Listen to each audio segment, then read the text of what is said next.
কত করে বললাম এই অবেলায় আর বেরিও না, কে শোনে কার কথা।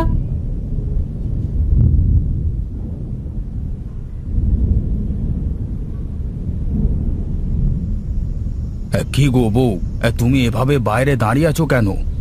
কি করব বলো, তুমি তো আমার কথা না শুনেই বাইরে চলে গেলে। চারিদিকে কি কালো মেঘ করেছে একটু দেখেছো? হ্যাঁ হ্যাঁ, সেই জন্যই তো দৌড়ে বাড়িতে চলে আসলাম। এর মধ্যে কোথায় গিয়ে কাজ খুঁজবো বলো? চলো ঘরের ভিতরে চলো, যা জোরে বাতাস বইতে শুরু করেছে তাতে তো মনে হচ্ছে ঘর বাড়ি সব উড়িয়ে নিয়ে যাবে।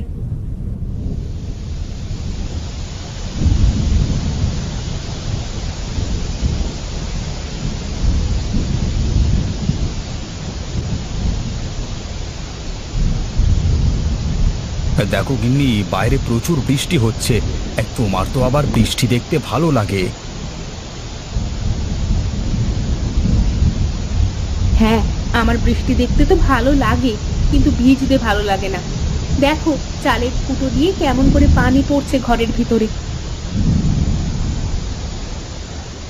তাই তো, এভাবে কিছু সময় পানি পড়তে থাকলে তো ঘরের ভেতরে পানিতে ভরে যাবে গো। কি আর করা যাবে, তোমাকে কত করে বললাম যে ঝড় বৃষ্টির সময় আসছে, তার আগেই তুমি ঘরের চালটা সারানোর ব্যবস্থা করো। মুখ দিয়ে বললি কি আর করা যায় গো? কাজ করাতে হলে তো টাকার দরকার, কিন্তু আমার কাছে তো তেমন কোনো টাকা পয়সা কিছুই নেই। আমি বলি কি, তুমি দরকার হলে একটু মহাজনের সাথে কথা বলে দেখতে পারো, যদি কোনো সাহায্য তিনি করেন আমাদের। ঠিক আছে, বলে দেখব। তবে আমার মনে হয় না যে সে আমাদের কোনো উপকারে আসবে। নাও এখন আগেই বৃষ্টির পানি সামলাও, না হলে রাতে আর বিছানায় ঘুমাতে হবে না।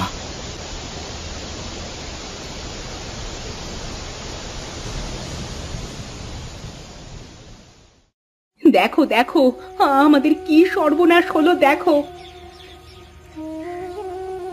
এখন তো এই ঘরে থাকাই মুশকিল হয়ে যাবে। তুমি কোনো চিন্তা করো না গিন্নি, আমি এক্ষুনি মহাজনের কাছে যাচ্ছি, দেখি তিনি কিছু করতে পারেন কিনা। ওগো, মহাজনের কথা শুনে যাই বলুক না কেন, তুমি শুধু কোনো রকমে ঘরটা সারানোর পয়সা জোগাড় করো। তুমি তো জানো না গিন্নি, মহাজন মানুষটা খুব একটা সুবিধের না। কি দিয়ে কি চেয়ে বসে কে জানে। আগে গিয়ে তো দেখো কি বলে, তারপর না হয় ভেবে দেখবে। বাবু, আমাকে আর কটা দিন সময় দেন, আমি আপনার সব পাওনা বুঝিয়ে দেব। আর কত সময় দেব তোকে বলতো একটু? দিনের পর দিন তো আমাকে ঘুরিয়েই যাচ্ছিস, তাই এখন আমি যা বলবো তোকে তাই করতে হবে। নে, এই কাগজে টিপসই দে। কিন্তু এটা তো সাদা কাগজ বাবু। হ্যাঁ, এটা যে সাদা কাগজ সেটা আমিও দেখতে পাচ্ছি।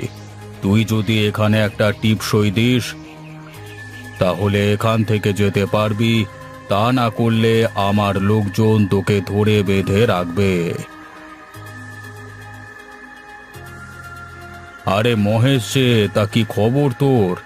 আজকাল তো তোকে দেখাই যায় না। আসলে বাবু, গরিব মানুষ, কাজ কাম করে খাই, তাই তো এখন আর ওভাবে আসা হয় না।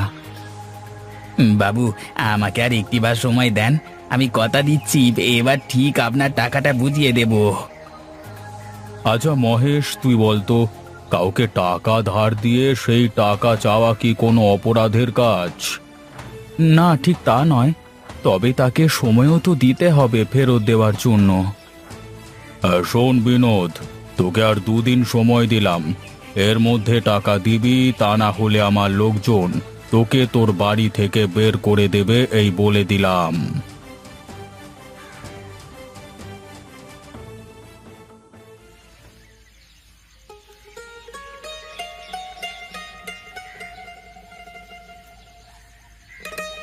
কে তুমি?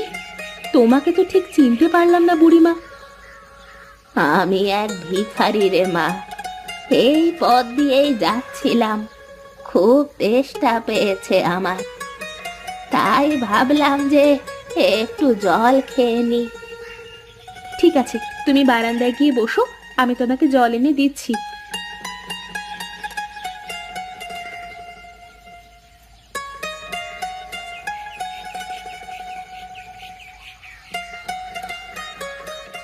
হে কি, এ তো দেখি জলের সাথে খাবারও এনেছিস রে মা। তোমার মুখটা দেখে মনে হচ্ছে তুমি খুব ক্ষুধার্ত, আর খালি পেটে পানি খেলে তো তুমি অসুস্থ হয়ে পড়বে।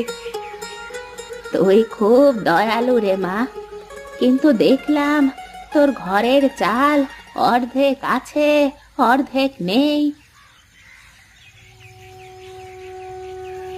কালকের ঝড়ে চালের অর্ধেক উড়ে গেছে গো বুড়িমা। ও আচ্ছা, তাই বুঝি? কিন্তু এভাবে খোলা ঘরে কি থাকা যায়? কি করব বলো বুড়িমা, আমাদের তো দিন আনি দিন খায়, নুন আনতে পান্তা ফুরায়। চিন্তা করিস নে রে মা, সব ঠিক হয়ে যাবে।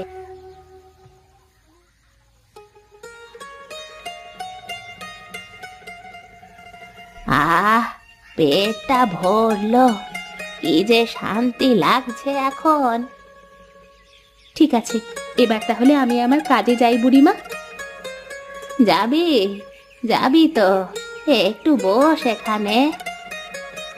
এই নে, এই লাউয়ের বীজগুলো রাখ মা, এগুলো তোর ঘরের চারপাশে লাগিয়ে দিস।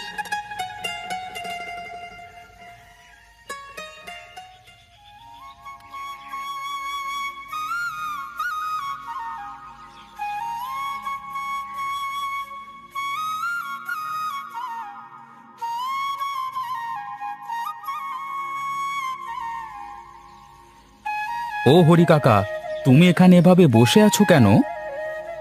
কি আর করবো রে বাবা, কালকে ঝড়ে ঘর বাড়ি সব উড়ে গেছে, কোথায় থাকবো আর কি করব? আর বলো না কাকা, আমারও তো সেই একই দশা, ঘরের চাল অর্ধেক আছে অর্ধেক নেই। এখন যা অবস্থা, তাতে করে তো নতুন ঘর তোলাও সম্ভব না। কি যে করি, কোথায় থাকি? মহাজনের কাছে গেছিলাম ঘরে চালটা সারাবার জন্য কিছু পয়সা আনতে, কিন্তু তার কথাবার্তা শুনে আর বলবার সাহস হয়নি।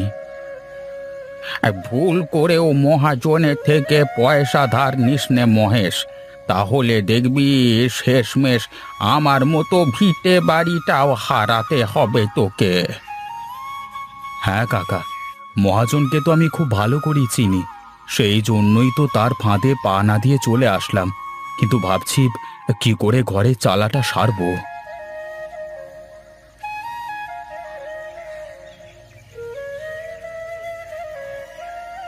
আরে বিনোদ যে, তোকে না দেখলাম সেই কখন মহাজনের কাছ থেকে চলে আসতে?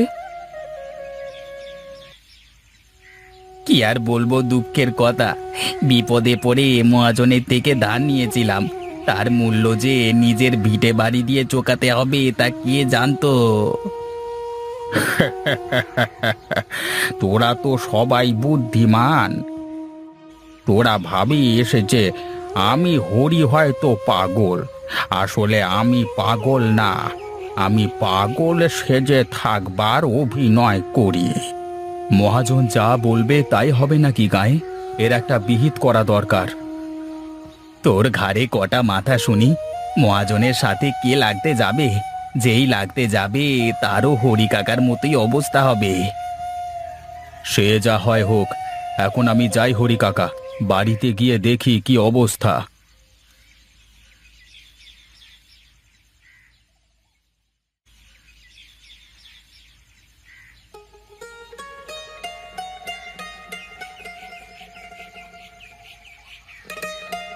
কি গো, তোমার আসতে এত দেরি হলো কেন? কোনো উপায় কি পেলে? না গো, কিছুই তো করতে পারলাম না, মহাজন বেটা বড্ড পাজি। তাহলে কি হবে এখন? এই ভাঙা চালের ঘরে কি করে থাকা যাবে? একটু বৃষ্টি আসলেই তো ভিজে পুড়ে শেষ হতে হবে। কি করব বলো, আমার তো আর কোনো মুরদ নেই যে তাই করে দেখাবো তোমাকে। একটা কাজ তো করতে পারো, যে কোনো ভাবে এই বাসা ছেড়ে দিতে তো পারো। এটা ভালো বলেছো, কিন্তু তবে আজ তো আর করা সম্ভব হবে না, দেখি কালকে সকালে উঠেই আগে এটার পেছনে লাগবো। ঠিক আছে, তাহলে আজকের মতো এই ভাঙা চালের নিচেই শুয়ে থাকতে হবে, বৃষ্টি না নামলেই হয়। তাড়াতাড়ি রান্না শেষ করো, আমার খুব খিদে পেয়েছে গিন্নি। তুমি যাও, গোসল সেরে এসো, আমি তোমার জন্য খাবার বেড়ে রাখছি।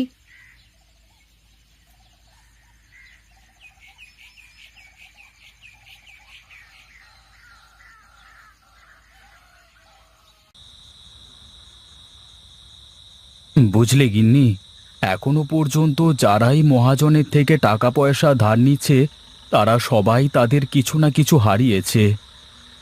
কিন্তু কেন? টাকা ধার নিয়ে সময় মতো পরিশোধ করে দিলেই তো হয়। এই তো ঠিক ধরেছ। বলি, গাঁয়ের মানুষের কাজ কামের যা অবস্থা, তাতে করে কিভাবে সময় মতো টাকা ফেরত দেবে বলতে পারো? আমি হলেই কি পারবো? আমারও তো কোনো কাজ কামের ঠিক নেই। একদিন কাজ করি তো দুদিন বসে থাকতে হয়। আচ্ছা, টাকা দিতে না পারলে মহাজন কি করে? কি আর করে, জোর করে মানুষের ঘরবাড়ি সব লিখে নেয়, তারপর ঘাড় ধাক্কা দিয়ে বাড়ি থেকে বের করে দেয়, পথে নামিয়ে দেয় সবাইকে। থাক বাবা, লাগবে না তাহলে ওরকম টাকা। তার চেয়ে এভাবে থাকাও অনেক ভালো। তাছাড়া আর বলছি কি, দেখি কাল কি করতে পারি। এখন তাড়াতাড়ি খেয়ে নাও, কালকে সকাল সকাল উঠে দুজনেই হাতে গুঁজে কাজ করতে হবে।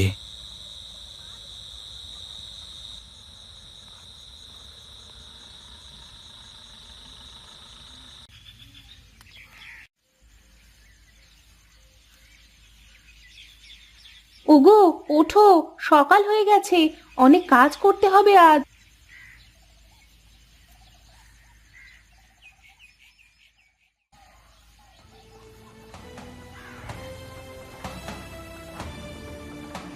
এ এ এ কি, ঘরের চালটা এভাবে ঠিক হলো কেমন করে? হ্যাঁ গো, তাই তো। কিভাবে হলো এটা?